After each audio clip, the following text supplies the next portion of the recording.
I'm going to tell you about a plant that my great-grandfather grew right here on this land. A plant that could pull nitrogen straight out of the air and fix it into the soil without a single bag of fertilizer, without a single dollar spent at the feed store. They banned it, not in some far-off country, not in some ancient time.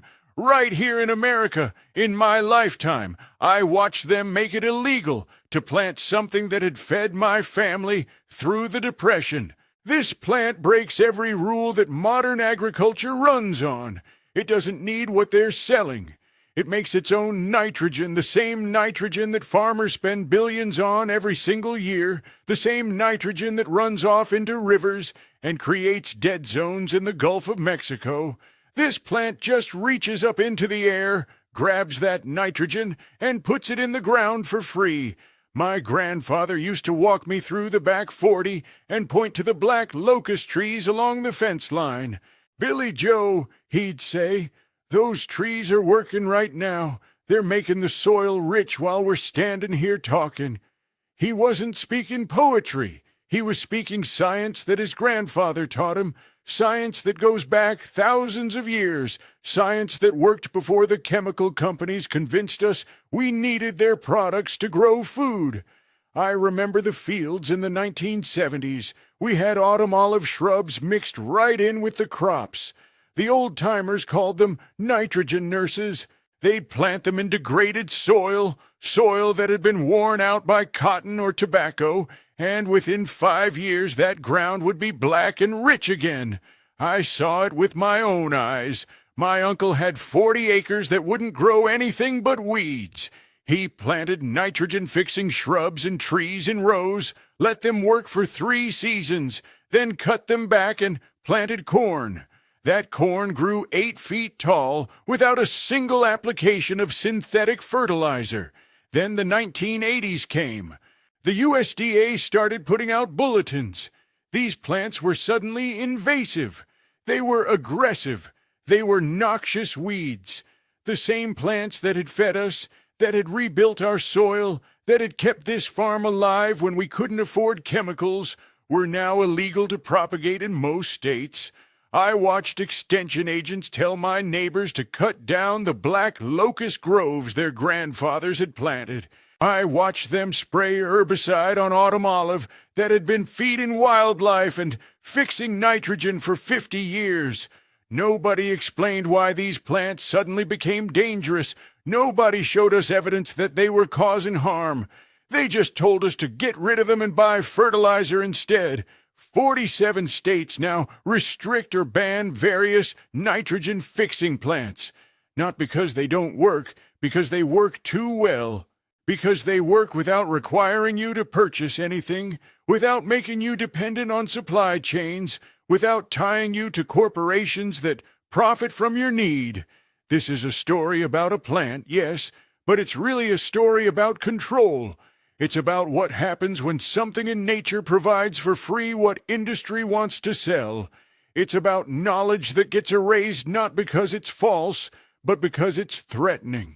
My family has been on this land for 5 generations, and we've watched them systematically remove every plant that offered independence, every technique that didn't require purchased inputs, every piece of wisdom that suggested you could feed yourself without their permission. The plant I'm talking about is still here. It's still fixing nitrogen. It's just illegal now in most places to deliberately grow it. My great-grandpa's people knew these plants by different names. The Cherokee called the black locust Tsiyugansite, which meant something close to the tree that heals the ground. They weren't being poetic. They were being precise. They understood what modern science took until the 1880s to figure out, that certain plants form partnerships with bacteria in their roots, pulling nitrogen from the air and converting it into a form that feeds everything around them. The old folks passed down stories about planting corn and beans together, about how the beans would climb the corn stalks and make the soil better for next year's crop. They didn't know the word rhizobia. They didn't need to. They knew that beans left something in the ground that corn needed, and they built entire agricultural systems around that knowledge. The Three Sisters planting method, corn, beans, and squash together, wasn't just tradition. It was sophisticated nitrogen management that worked for thousands of years before the first bag of synthetic fertilizer ever got manufactured. When the first European settlers came through here in the 1700s, they wrote about it. William Bartram traveled through the southeast in 1773 and documented native fields where crops grew thick and healthy year after year without the soil depleting. He couldn't figure it out. European agriculture at that time required letting fields go fallow, required rotation, required constant inputs of manure. But here were people growing abundant crops on the same ground season after season. The secret was the nitrogen fixers planted right alongside everything else. My great-great-grandfather, who was born in 1867, learned from people who still remember those techniques. He told my great-grandfather about planting black locust in rows through the fields, about using honey locust and Kentucky coffee tree as living fences that fed the soil while they marked boundaries.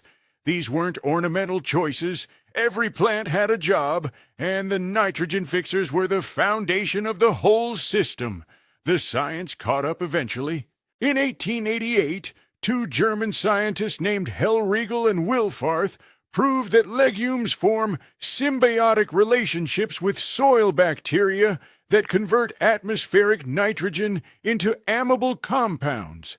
They published papers showing that a single acre of healthy legumes could fix between 100 and 300 pounds of nitrogen per year. That's nitrogen you don't have to buy, nitrogen that doesn't require natural gas to manufacture, nitrogen that doesn't run off into waterways and create algae blooms.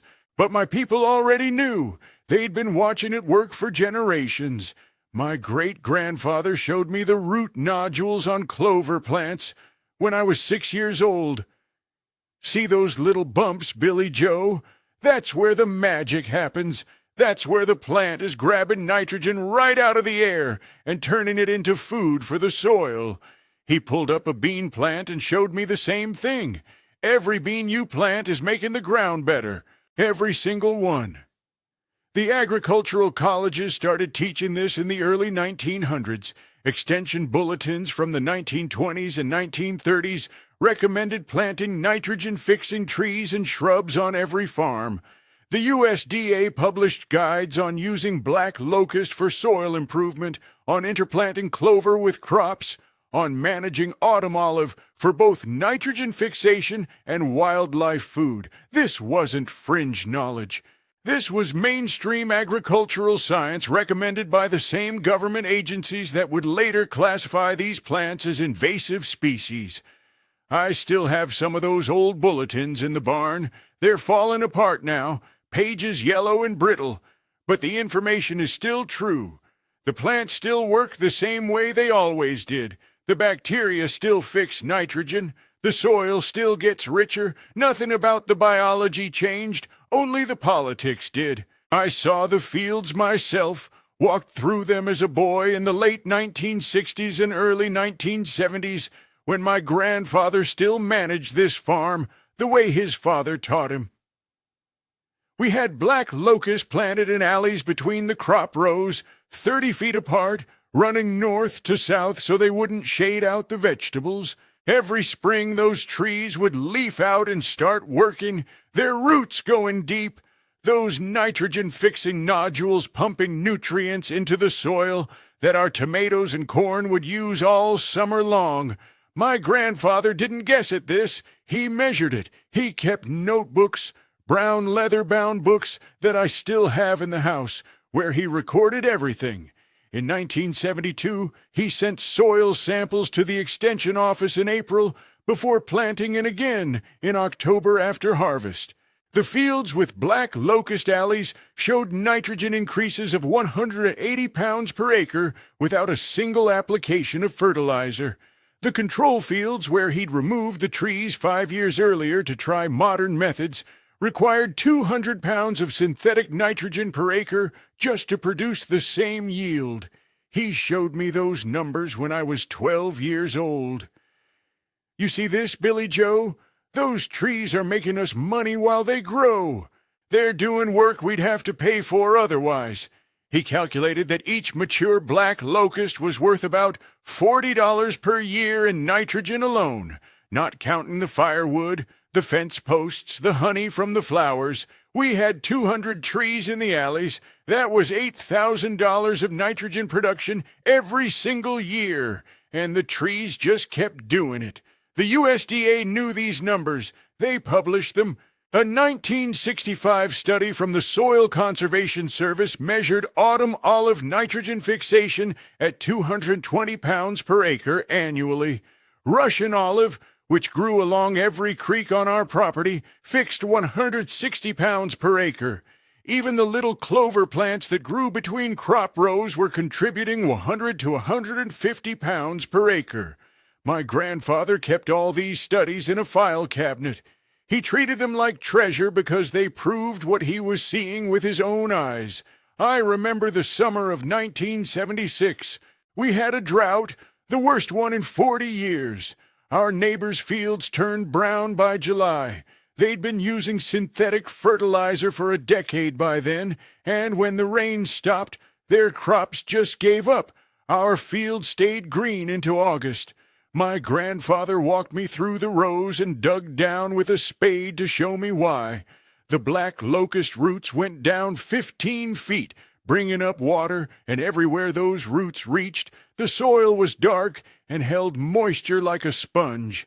The nitrogen-fixing bacteria had created soil structure that synthetic fertilizer never could. We weren't the only ones doing this. Every old farm in this county had nitrogen-fixing trees somewhere on the property. The Hendersons had honey locust along their driveway. The Pratts had Siberian pea shrub in their windbreaks.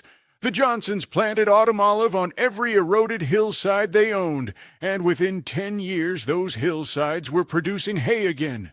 This was common knowledge, common practice, the way farming worked when you didn't have money to waste on inputs. Then the extension agents started coming around in the late 1970s with new information. Those plants we'd been using were actually problems. They were invasive, they said. They would take over if we didn't control them. They had new products we should be using instead, new fertilizers with better formulations, more efficient delivery systems. My grandfather listened politely and kept farming the way he always had. He'd seen trends come and go.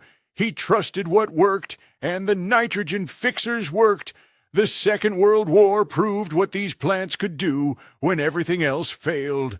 My grandmother talked about this until the day she died, how the Victory Gardens kept families alive when the men were overseas and the factories were making bullets instead of fertilizer.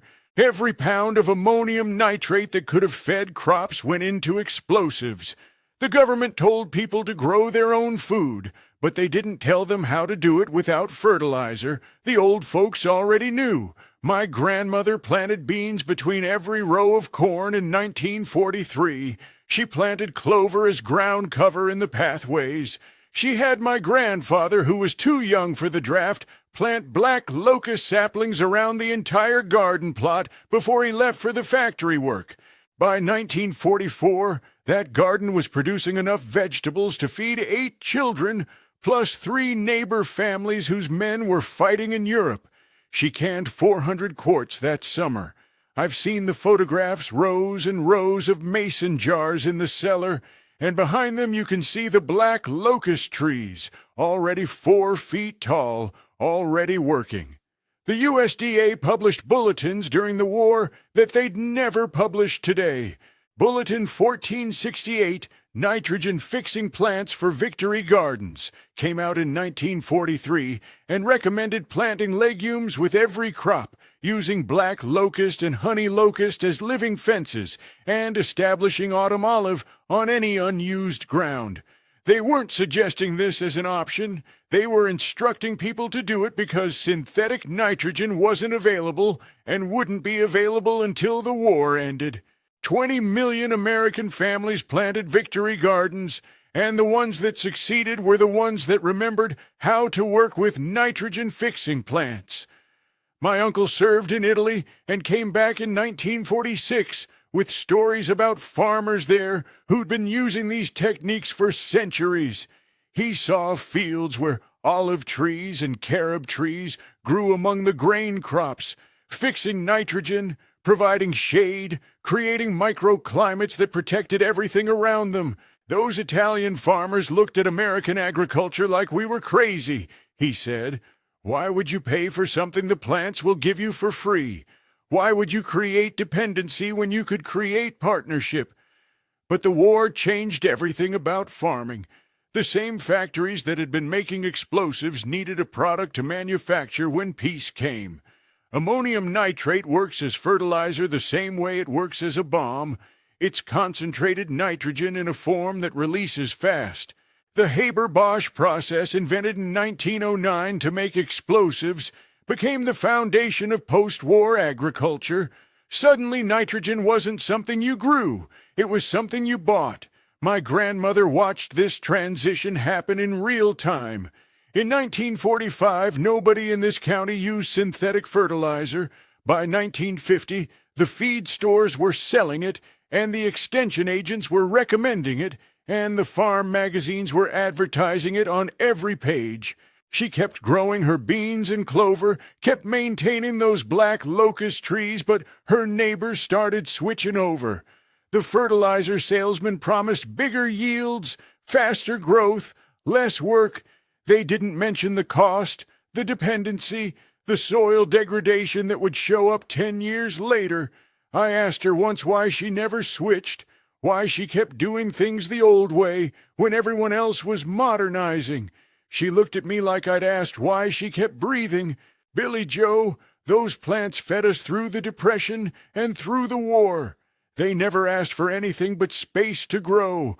Why would I abandon something that loyal? She died in 1989, still planting beans in her garden, still trusting the partnership between plants and soil that had sustained her family through the hardest years America ever faced. In 1947, the first commercial synthetic nitrogen fertilizer plants opened across America, converting weapons factories into agricultural supply chains. The companies had a problem, though. Farmers like my grandfather weren't buying. Why would they? They had systems that worked, systems that cost nothing, systems that improved the soil instead of depleting it. So the companies did what industries always do when people don't need their product. They created the need. The marketing started small. Magazine advertisements showing side-by-side comparisons of crops grown with and without synthetic fertilizer. The fertilized side always looked bigger, greener, more abundant. What they didn't show was that those comparison fields had been deliberately depleted first, or that the synthetic nitrogen gave a quick boost that wouldn't last, or that the unfertilized side could have been growing nitrogen fixers that would have produced the same results for free. My grandfather kept those magazines. He'd mark them up with a pencil, writing notes in the margins about what they weren't telling you. By 1950, the extension agents were fully on board. They came to farm meetings with charts and presentations showing how modern agriculture required modern inputs. They talked about efficiency and yield maximization and economies of scale.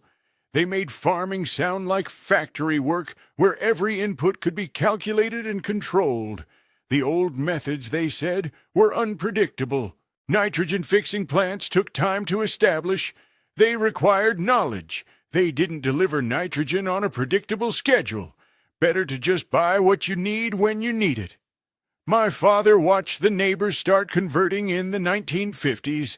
The Hendersons cut down their honey locust trees because they were told the trees competed with crops for water. The Pratts ripped out their Siberian pea shrub windbreaks because modern farms needed bigger fields for bigger equipment. The Johnsons sprayed their autumn olive hillsides with herbicide because the extension agent said those plants were aggressive and would spread. Within 5 years, all 3 families were spending thousands of dollars annually on fertilizer. Within 10 years, their soil was gray and compacted and required even more inputs to produce anything. The science that had supported nitrogen-fixing plants didn't disappear. It just stopped being published in places farmers would see it.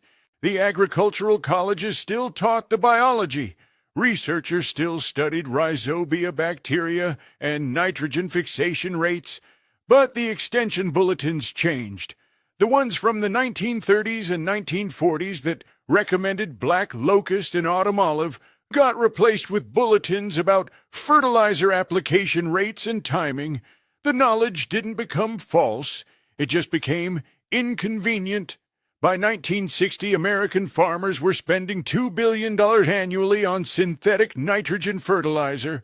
By 1980, that number was $12 billion. Today, it's over $150 billion globally.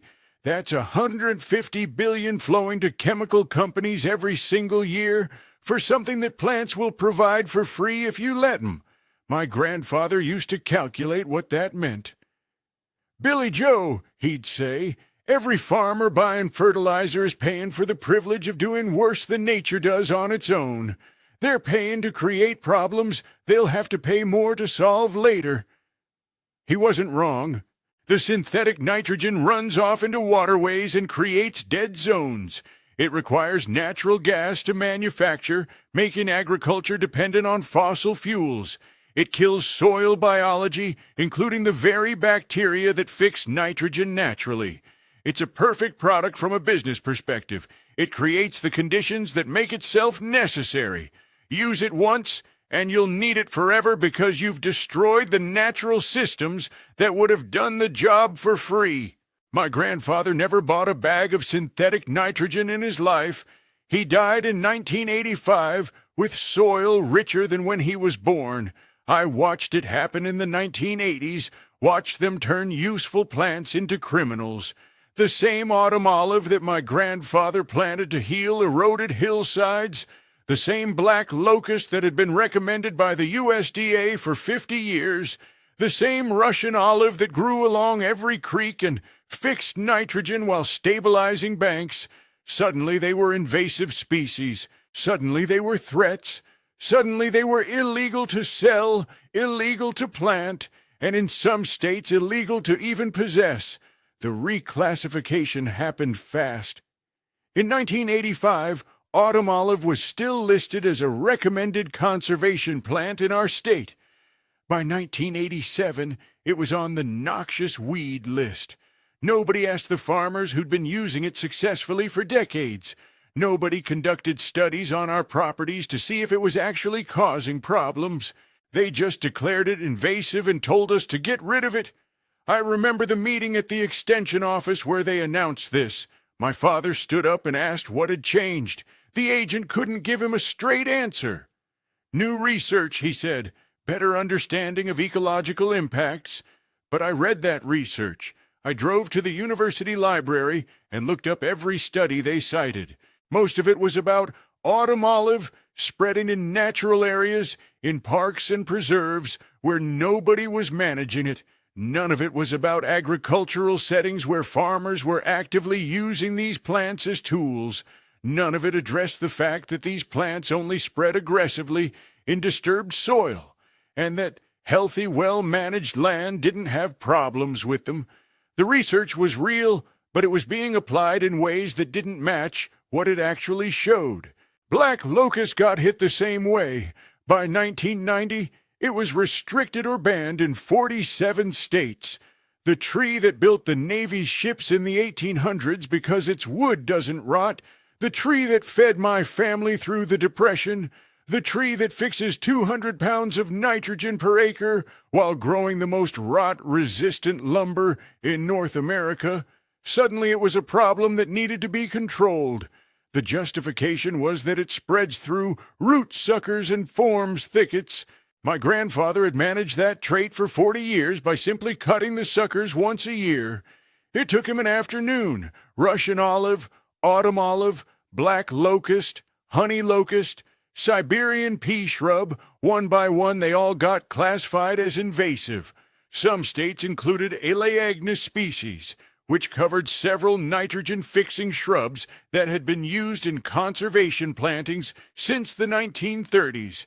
The Soil Conservation Service had literally given these plants away for free to farmers for erosion control, and now those same farmers were being told they had to eradicate them or face fines. I watched my neighbors comply. The Johnsons paid a contractor $15,000 to clear the autumn olive from their hillsides. Within 2 years, those hillsides were eroding again, gullies cutting through what had been stable ground. They had to spend another $10,000 on synthetic erosion control measures and fertilizer to try to establish grass. The autumn olive had done all of that for free, while also fixing nitrogen, feeding wildlife, and producing berries. But it was illegal now, so they destroyed it. My father refused. He kept his black locust alleys, kept the autumn olive on the back 40, kept managing them the way his father had taught him. When the county inspector came around, my father showed him the soil tests, the productivity records, the documentation going back 50 years. The inspector didn't fine him, but he made it clear that if any of those plants spread to neighboring properties, there would be consequences. We were allowed to keep what we had, but we couldn't plant more, couldn't propagate, couldn't share. The numbers they didn't want you seeing were still out there if you knew where to look. I spent months in university libraries in the 1990s, digging through agricultural journals and soil science publications, finding the data that never made it into the extension bulletins anymore. The science hadn't changed. The plants still worked exactly the way they always had, but somehow that information had stopped flowing to the people who needed it most. A 1988 study from the University of Illinois measured nitrogen fixation rates in black locust stands at 175 pounds per acre annually. That same study calculated the fertilizer equivalent value at $87 per acre per year using 1988 prices. Today, with nitrogen fertilizer costs what they are, that's worth over $200 per acre. The study also measured biomass production. Black locust produces 4 to 8 tons of woody growth per acre per year, all of it usable for firewood, fence posts, or lumber. The trees were literally making money while they improved the soil. Another study from 1991 looked at autumn olive and Appalachian reclamation sites. Strip-mined land, completely destroyed, topsoil gone, nothing but clay and rock. They planted autumn olive and measured what happened. Within 3 years, the plants had fixed enough nitrogen to support grass growth. Within 7 years, the soil organic matter had increased from 0.4% to 3.2%. Within 10 years, those sites had more biodiversity than unmined forest nearby. The autumn olive had rebuilt soil from nothing, and it did it faster and cheaper than any industrial reclamation method available. I found a 1985 comparison study that measured conventional farming against nitrogen fixer integrated systems over a 20-year period. The conventional farms used synthetic fertilizer and showed steady soil organic matter decline, from an average of 4.1% down to 2.3%. The integrated farms using black locust alleys and clover cover crops maintained soil organic matter above 4% for the entire study period. The yields were identical. The input costs weren't even close. The conventional farm spent an average of $180 per acre annually on nitrogen, while the integrated farms spent nothing. There were economic analyses, too.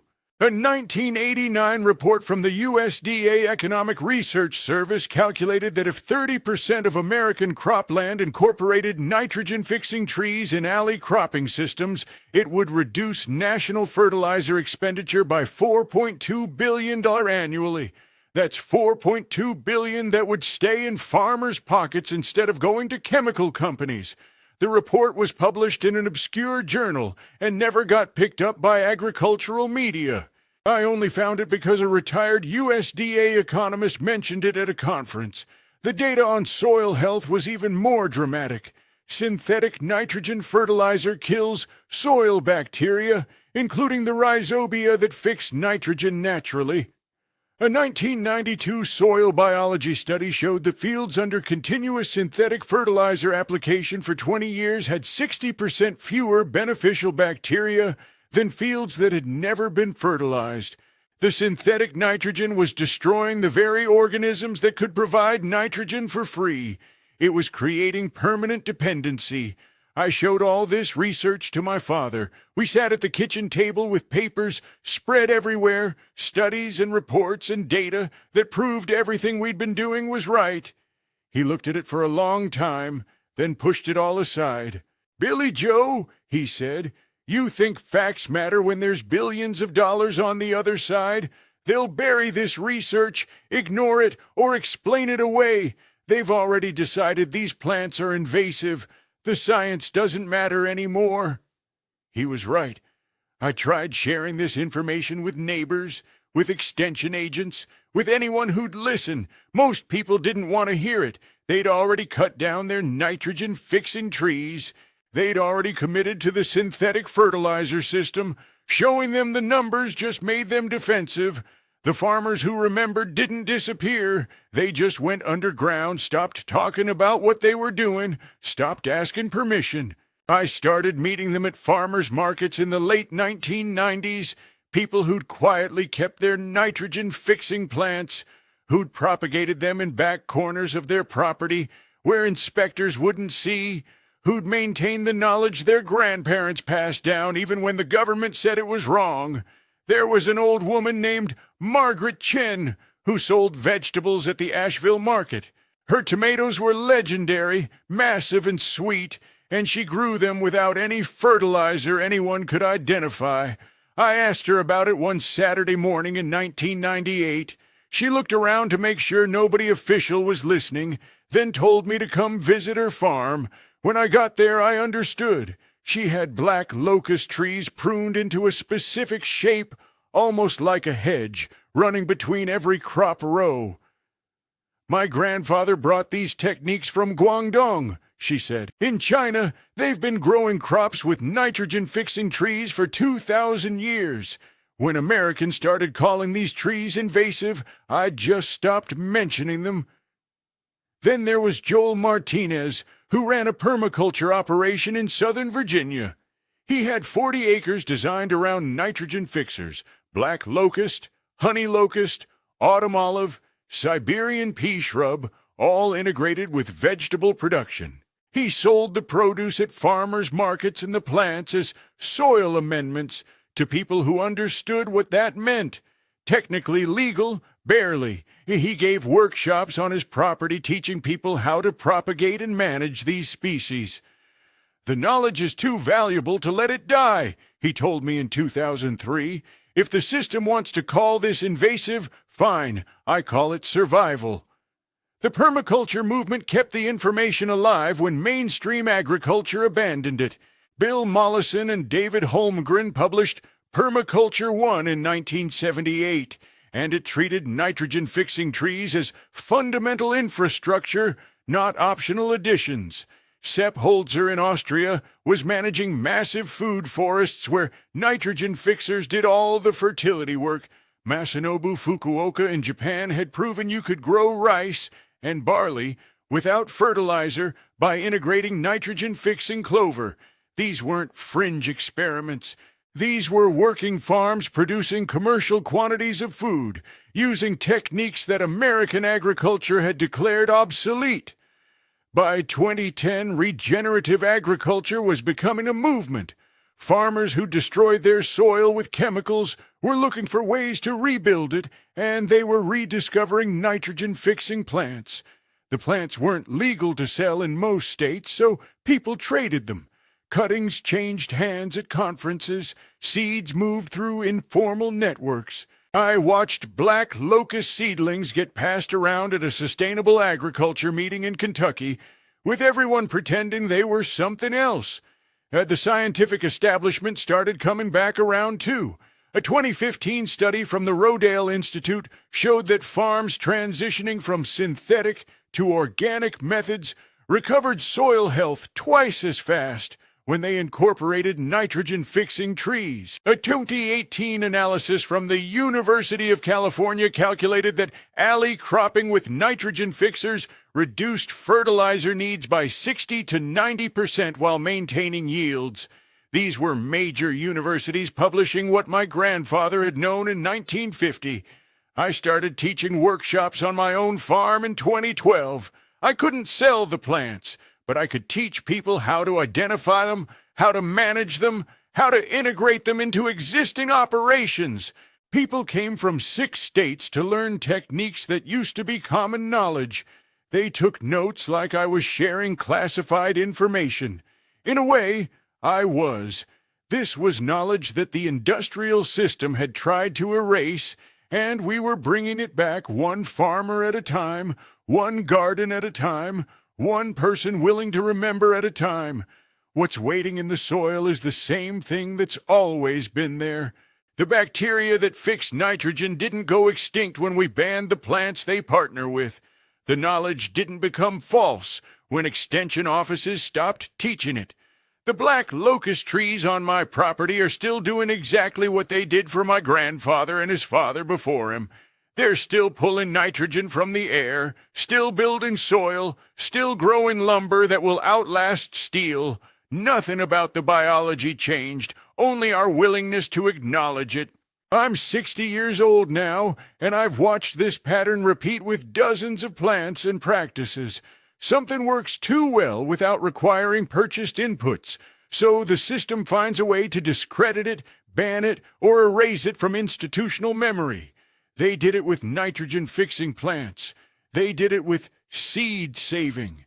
They did it with heritage livestock breeds that forage instead of requiring commercial feed. They did it with every technique that creates independence instead of dependency.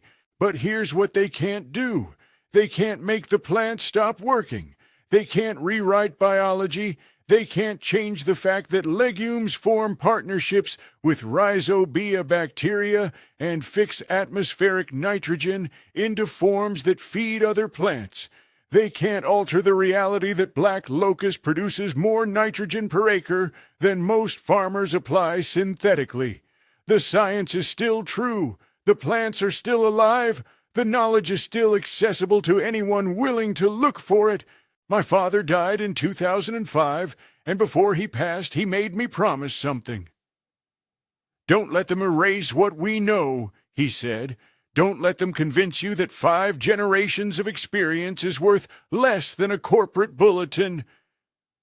I've kept that promise. I've kept the black locust alleys. I've kept the autumn olive on the back 40. I've kept the notebooks my grandfather filled with soil tests and yield records.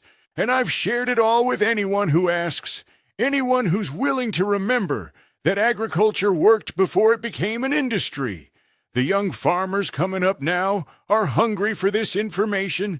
They're tired of the chemical treadmill, tired of watching their soil degrade, tired of spending money on inputs that create more problems than they solve. They come to my farm and see 70-year-old black locust trees producing nitrogen and lumber simultaneously. They see soil that's never had synthetic fertilizer and grows better crops than their chemically dependent fields. They see a system that works with nature instead of fighting it, and they want to know how to build that on their own land. I tell them the same thing my grandfather told me: start small. Plant a few nitrogen-fixing trees or shrubs where they won't attract attention. Watch what happens to your soil. Measure it. Document it. Keep records like your grandfather's life depends on it, because your grandchildren's lives might. The system will tell you these plants are invasive, that you're being irresponsible, that modern agriculture has better solutions. Ignore them. Trust what works. Trust what's worked for thousands of years.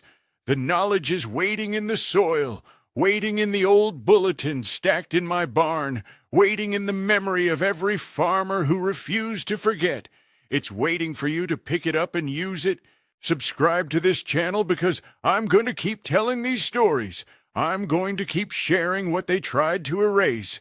Every plant they banned, every technique they buried, every piece of wisdom they replaced with products, it's all still here. We just have to remember it. The nitrogen is still in the air, the bacteria are still in the soil, the plants are still ready to work. All we have to do